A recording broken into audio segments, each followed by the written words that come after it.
Innal hamdalillah nahmaduhu wa nasta'inuhu wa nastaghfiruh wa na'udzu billahi min shururi anfusina wa min sayyiati a'malina may yahdihillahu fala mudilla lahu wa may yudlil fala hadiya lahu asyhadu an la ilaha illallah wahdahu la syarika lahu wa asyhadu anna Muhammadan 'abduhu wa rasuluhu la nabiyya ba'dah. Ya ayyuhalladzina amanu taqullaha haqqa tuqatih wa la tamutunna illa wa antum muslimun.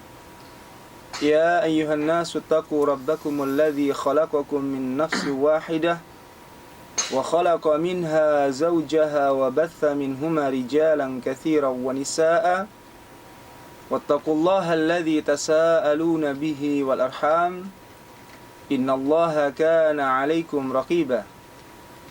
Ya ayyuhalladzina amanu taqullaha wa qulu qawlan sadida yuslih lakum a'malakum wa yaghfir lakum dhunubakum wa man yuti'illaha wa rasulahu faqad faza fawzan 'azima. Amma ba'd, ma'asyiral muslimin rahimani wa rahimakumullah.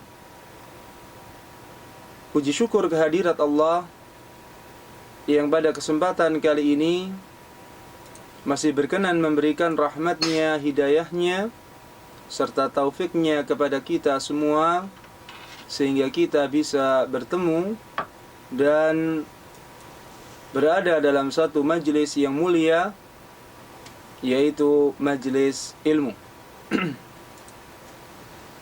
Tema kita pada kesempatan kali ini adalah tentang perayaan akhir tahun Masehi yang sudah di depan mata kita.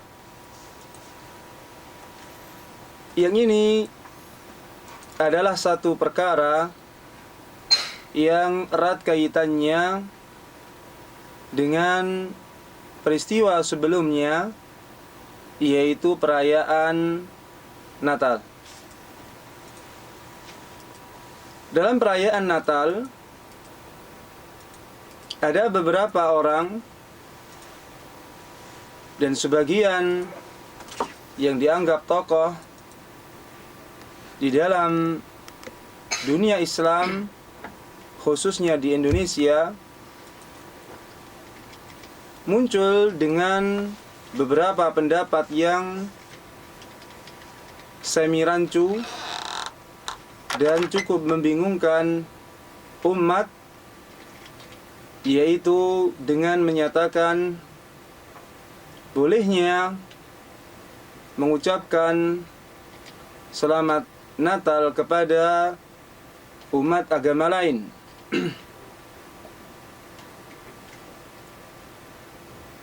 Yang ini sebenarnya, dan ketika kita tinjau apa yang diuraikan, fokusnya adalah pada firman Allah Subhanahu wa ta'ala pada surat Maryam ayat ke-33, yaitu Allah menyatakan dan menukilkan ucapan Nabiullah Isa alaihi salam, wassalamu alayya, dan keselamatan atasku, yauma wulidtu, pada hari di mana aku dilahirkan, wa yauma amutu, dan hari di mana aku diwafatkan, wa yauma ub'atsu hayya, dan pada hari di mana aku dibangkitkan dan hidup kembali. Ayat ini dijadikan salah satu dalil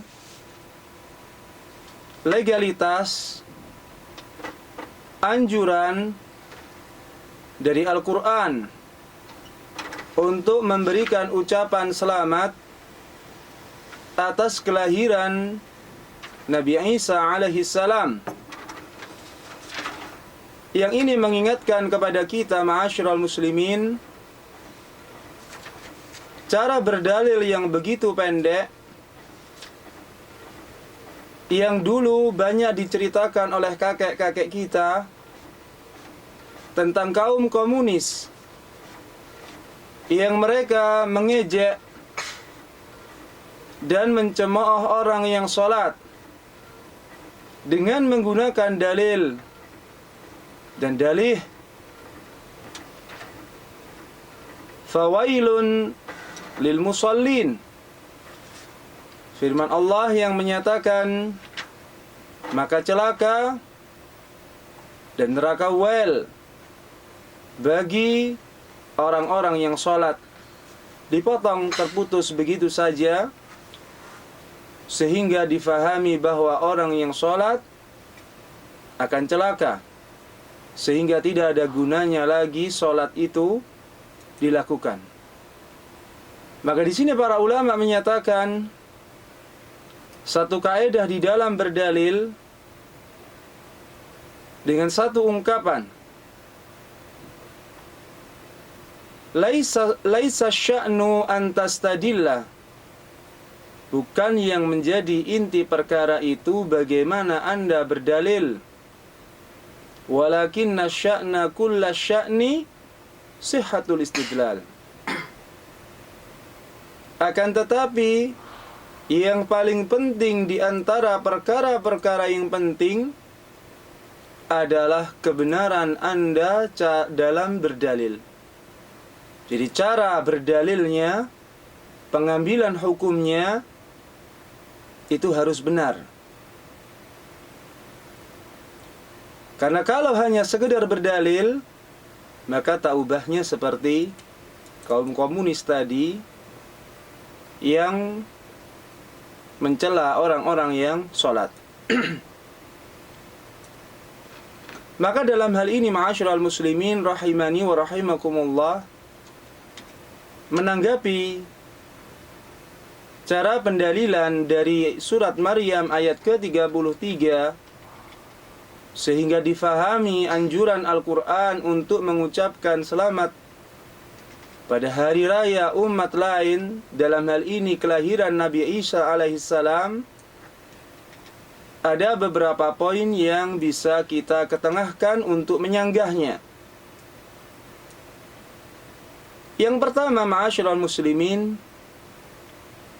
apabila kita buka buku-buku tafsir tentang ayat ini, diantaranya apa yang disampaikan oleh Al-Imam Ibnu Katsir rahimahullah dalam kitab tafsir beliau. Seraya beliau menyatakan bahwa ayat ke-33 ini dari surat Maryam adalah mengisyaratkan dan menunjukkan bahwasannya Nabi Isa alaihissalam adalah seorang hamba, bukan seorang Tuhan atau anak Tuhan. Sehingga beliau pun terlahir di dunia ini, mati, kemudian dibangkitkan kembali oleh Allah Subhanahu wa ta'ala, sebagaimana juga manusia-manusia yang lainnya. Maka dari satu penafsiran ini, sungguh semakin kelihatan keliru ketika kemudian difahami sebagai anjuran untuk mengucapkan selamat atas kelahiran Nabi Isa alaihissalam dalam bentuk perayaan. Adapun kelahirannya adalah satu rahmat yang diturunkan oleh Allah di muka bumi ini. Akan tetapi menjadikannya sebagai hari raya adalah satu perkara yang baru di dalam ajaran Islam.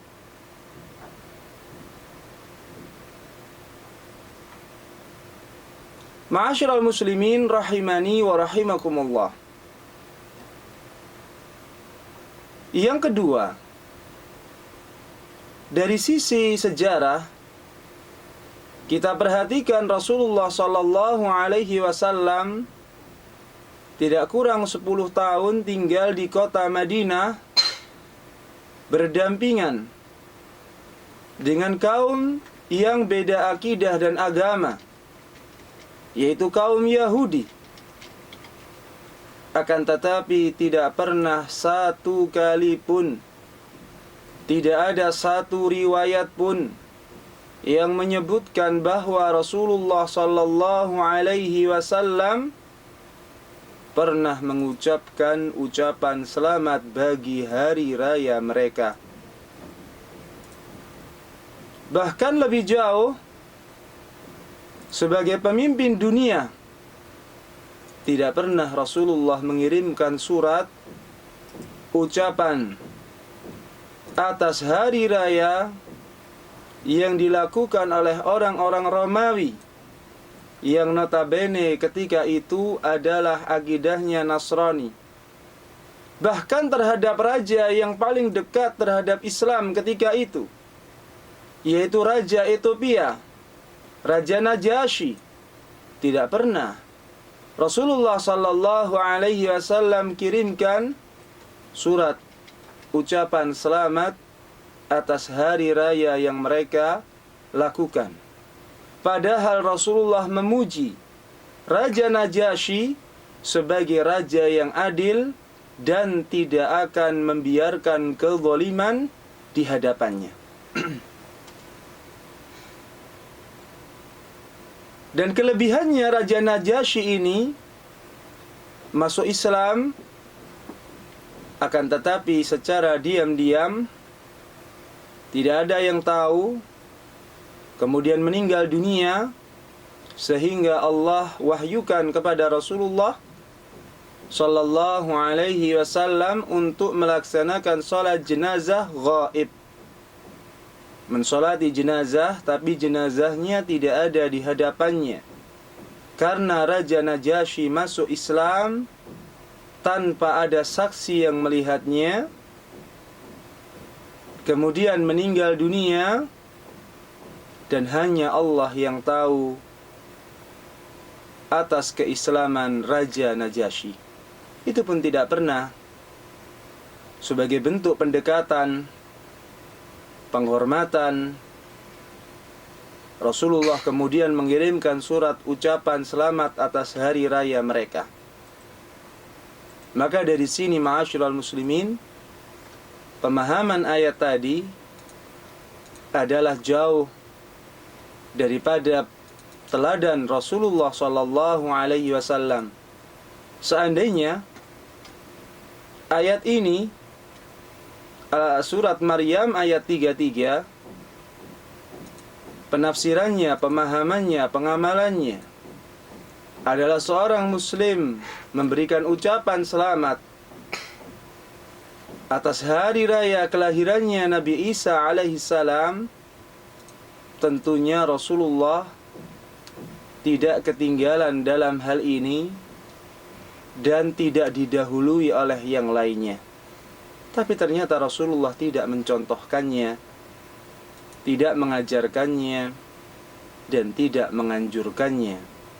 Sehingga pemahaman seperti ini adalah jauh dari teladan Rasulullah sallallahu alaihi wasallam. Poin ketiga dan terakhir tentang sanggahan pemahaman terhadap surat Maryam ayat ke-33 sebagai anjuran mengucapkan selamat Natal adalah dilihat kembali hakikat Natal yang sekarang dirayakan. Apabila kita tengok pada firman Allah Subhanahu wa taala, surat yang sama, surat Maryam ayat ke-25, akan tampak bahwa Al-Quran mendustakan kejadian dan keyakinan terjadinya Natal itu pada 25 Desember. Yang pertama, Allah Subhanahu wa taala perintahkan kepada Maryam, ibunya Nabi Isa alaihi salam, ketika melahirkan tanpa ditolong oleh kaumnya, tanpa bantuan dukun bayi, tanpa bantuan bidan, dan dalam keadaan susah payah, sendirian, tidak ada yang menyediakan makanan, Allah perintahkan, wa huzzi ilaiki bijiz'in nakhlati tusaqit 'alaiki rudaban janiyah, dan goncanglah ke arahmu pohon dan batang kurma. Niscaya pohon dan batang kurma itu akan menjatuhkan buah-buahnya yang masih segar. Pertama, ma'asyiral muslimin rahimani wa rahimakumullah, perayaan Natal yang sekarang ini ada, simbolnya adalah pohon sejenis pohon cemara, kemudian dihiasi dengan salju serta bintang-bintang bertaburan. Secara logika pun sangat aneh, ada bisa muncul bersamaan antara salju dengan bintang. Sebagaimana anehnya kita ketika mendung di malam hari, langit tertutup awan, bintang masih kelihatan. Maka ini bertolak belakang secara logika. Yang kedua, di sini disebutkan pohon kurma. Maka menurut Al-Quran, kelahiran Nabi Isa alaihissalam itu adalah di daerah yang tumbuh pohon kurma, yaitu daerah gurun, daerah yang panas, bukan daerah bersalju. Yang kedua, bahwasannya dalam ayat ini disebutkan buah jenis kurmanya adalah rutab. Sedangkan rutab ini adalah buah kurma yang belum menjadi kurma, karena tingkatannya paling tidak ada 3. Ketika masih hijau disebut balagh, seperti jambu air, mirip. Kemudian mencapai kematangan sempurna tapi belum lembek, atau sebagiannya agak lembek, itu adalah disebut rutab. Ketika rutab itu sudah mendekati musim panas yang sangat tinggi derajatnya, sekitar 50 derajat Celcius lebih, yang tujuannya, hikmahnya, cuaca yang panas itu akan mematangkan rutab sehingga menjadi kurma. Maka secara nas Al-Quran, kelahiran Nabi Isa alaihissalam itu terjadi di musim panas, dan tidak mungkin di musim panas turun salju. Dengan kata lain, ma'asyiral muslimin rahimani wa rahimakumullah, apa yang dirayakan sekarang ini menurut Al-Quran adalah sesuatu yang keliru, karena yang dirayakan adalah bukan hari kelahiran Nabi Isa alaihissalam, tapi adalah waktu dan kelahiran yang lain yang bukan miliknya Nabi Isa alaihissalam, sehingga walaupun dinisbatkan kepada Nabi Isa atas kelahiran ini, akan tetapi Al-Quran mendustakannya, sehingga sebenarnya ini adalah suatu kepalsuan. Maka sangat lucu dan ironis kemudian seorang muslim memberikan ucapan selamat atas suatu kepalsuan. Ma'asyiral muslimin rahimani wa rahimakumullah, itulah 3 sanggahan yang bisa kita ketengahkan dalam menghadapi apa yang diuraikan oleh sebagian yang dianggap tokoh dan ahli tafsir Al-Quran Indonesia, bahwasannya dalam ayat ini ada anjuran untuk mengucapkan selamat Natal kepada umat yang merayakannya.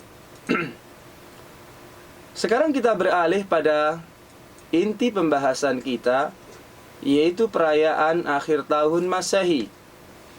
Yang ini ma'asyiral muslimin rahimani wa rahimakumullah adalah satu perkara yang lebih ringan tapi lebih sulit ditinggalkan. Berbeda dengan perkara pertama, mengucapkan selamat hari raya Natal bagi mayoritas kaum muslimin yang awam pun, yang mungkin jarang sholat pun, itu masih tabu, masih malu, masih takut ini sebagai suatu kekeliruan. Tapi ketika mengikuti dan meramaikan perayaan akhir tahun Masehi, maka boleh dikatakan mayoritas kaum muslimin menganggapnya ringan dan enteng, sehingga bukan hanya yang awam ikut merayakannya, sampai pun para ustadz, kiai, dan ulama ikut melaksanakannya. Allahumma musta'an. Maka dari itu kita perlu renungi beberapa poin dalam hal ini agar semakin jelas sikap Islam terhadap perayaan seperti ini. Yang pertama, ma'asyiral muslimin rahimani wa rahimakumullah, hari raya, hari istimewa yang dijadikan Id, hari raya di dalam Islam adalah yang terkenal dua. Sebagian riwayat menyebutkan tiga, yaitu Idul Adha, Idul Fitri, dan ditambahkan hari Jumat. Adapun selainnya adalah bukan hari raya kaum muslimin. Di antara buktinya, ketika Rasulullah SAW datang ke kota Madinah, menjumpai penduduk Madinah kaum Aus wal Khazraj merayakan satu hari raya mereka. Maka ditanya oleh Rasulullah, apa yang kalian lakukan? Maka dijawab, ini adalah hari raya kami. Maka dijelaskan oleh Rasulullah, apakah tidak cukup bagi kalian apa yang diberikan oleh Allah Subhanahu wa ta'ala sebagai gantinya, yaitu Idul Adha dan Idul Fitri.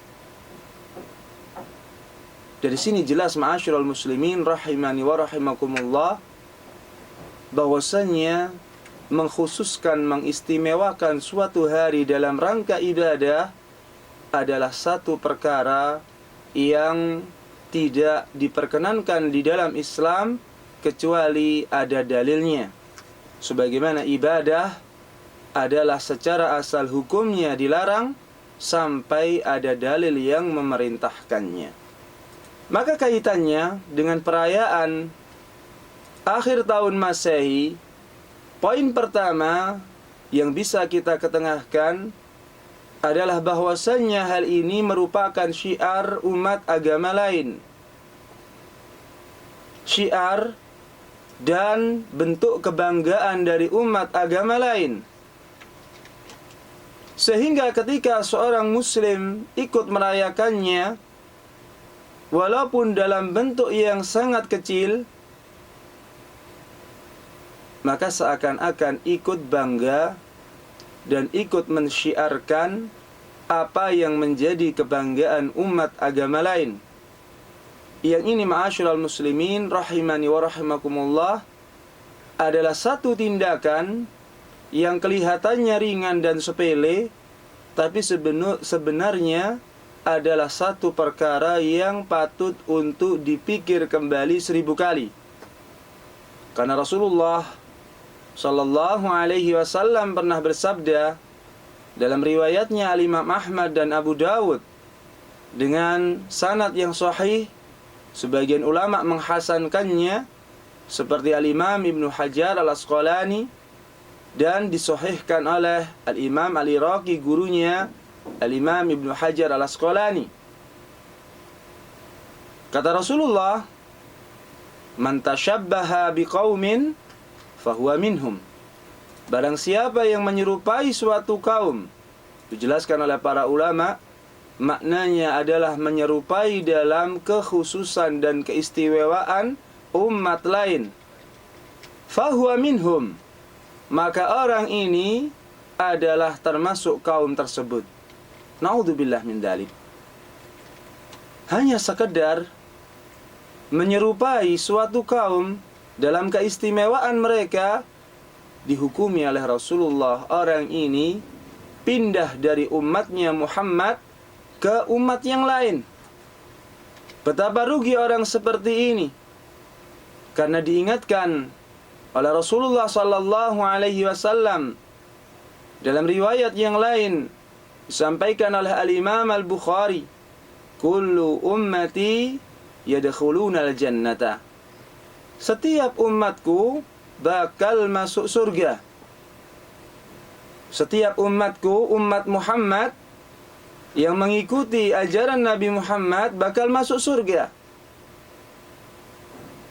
Lalu dengan satu tindakan yang dianggap sepele dan remeh, ternyata bisa menjadikan seorang keluar statusnya dari umat Muhammad menjadi umat yang lain.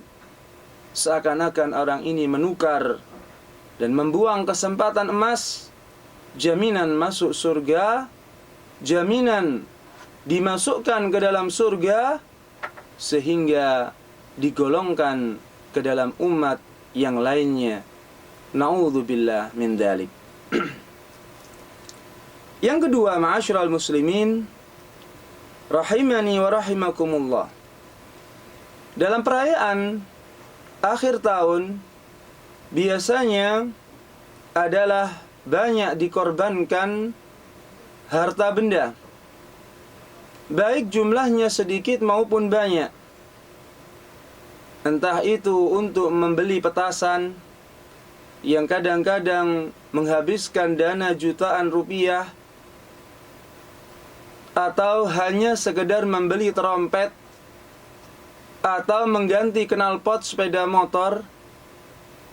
Maka semua ini, ma'asyiral muslimin, adalah tindakan yang tidak ada manfaatnya. Atau dengan kata lain, harta yang dikeluarkan kategorinya adalah pemborosan, tabdzir, yang diancam oleh Allah Subhanahu wa ta'ala para pelakunya sebagai saudara-saudara setan. Sebagaimana Allah nyatakan dalam surat Al-Isra ayat ke-27, innal mubadzirina kanu ikhwana syayatin. Sesungguhnya orang-orang yang berlaku boros, tabdzir, adalah saudara-saudaranya setan. Dari poin ini saja kita bisa bertanya, apakah kita rela menjadi saudara-saudaranya setan? Apakah kita rela menjadi pendamping-pendamping setan? Padahal setan itu mendapatkan dua jaminan yang buruk. Yang pertama, bahwasannya setan itu terlaknat. A'udzu billahi minasyaitonir rajim. Terkutuk dan terlaknat, dijauhkan dari rahmat Allah. Satu makhluk yang paling jauh dari rahmat Allah adalah setan. Iblis beserta keturunannya, inilah makna setan. Lalu kita menjadi saudaranya, berarti kita ini dekat dengan orang-orang, makhluk yang jauh dari rahmat Allah Subhanahu wa ta'ala. Jaminan kedua yang buruk bagi setan adalah pasti nanti di akhirat masuk ke dalam neraka dan kekal selama-lamanya di dalamnya. Lalu kita pun bertanya, apakah kita rela menjadi saudara-saudara setan yang kekal di dalam neraka? Na'udzubillah min dzalik. Selanjutnya, ma'asyiral muslimin, rahimani wa rahimakumullah, poin ketiga. Ketika kita renungi dan mengulang kembali ingatan kita pada tahun-tahun yang lalu ketika terjadi perayaan akhir tahun Masehi, maka tidak akan jauh dari ingatan kita perilaku orang-orang yang melaksanakannya, muslim maupun non-muslim, adalah selalu menimbulkan gangguan. Entah dengan suara petasan yang tiada henti dan menggelegar, atau knalpot yang diganti dengan kaleng roti, sehingga bisa terdengar sampai puluhan meter atau bahkan sampai 1 kilometer, dan itu bangga. Atau dengan suara-suara trompet dan seterusnya. Yang ini ma'asyiral muslimin adalah sangat menimbulkan gangguan kepada siapapun, terutama bagi orang-orang yang sakit, apalagi orang yang terkena sakit jantung, ibu-ibu yang memiliki bayinya sakit, susah untuk ditidurkan, baru tidur, kaget, bangun lagi, menyibukkan orang tuanya. Yang ini ma'asyiral muslimin adalah salah satu bentuk pelanggaran terhadap larangan Rasulullah sallallahu alaihi wasallam yang beliau menyatakan di dalam sebuah hadis yang sahih, la darara wa la dirara, disampaikan oleh Imam Ahmad dan Al-Baihaqi dengan sanad yang sahih. Tidak boleh mencelakakan diri sendiri dan juga orang lain. Suara-suara seperti ini, dan terkadang yang melakukan pawai akhir tahun Masehi mengalami kecelakaan sehingga perbuatan ini menjadikan dirinya celaka. Atau ketika menyalakan petasan, jatuh petasan pada tempat yang mudah terbakar, seperti kertas, daun-daunan yang kering, atau tanah yang biasa tertetesi oleh sisa-sisa bensin sehingga menimbulkan kebakaran, atau salah lempar sehingga penyulutnya dilempar tapi petasannya dipegang terus sehingga meledak di tangannya. Maka hal ini adalah bentuk mencelakai diri sendiri. Adapun yang kedua, kata Rasulullah, wala dirara, dan tidak boleh mencelakakan, mengganggu orang lain. Dan jelas bahwa perbuatan-perbuatan seperti ini sangat mengganggu, sangat merepotkan orang lain, sehingga menimbulkan gangguan. Dan bisa jadi seorang yang sakit jantung baru pulang dari rumah sakit opname justru meninggalnya pada tahun baru akhir tahun Masehi karena terkejut mendengarkan suara knalpot yang berlebihan dan juga suara petasan yang tiada henti. Maka ini adalah bentuk yang seharusnya seorang muslim menjauhinya, karena jauh dari makna muslim sejati yang disampaikan oleh Rasulullah, al-muslimu man salimal muslimuna min lisanihi wa yadihi. Muslim sejati adalah apabila kaum muslimin merasa aman dari gangguan lisan dan tangan orang ini. Maka ma'asyiral muslimin rahimani wa rahimakumullah, seorang muslim dalam mensikapi akhir tahun Masehi adalah tidak lebih mensikapinya dengan hari-hari biasanya.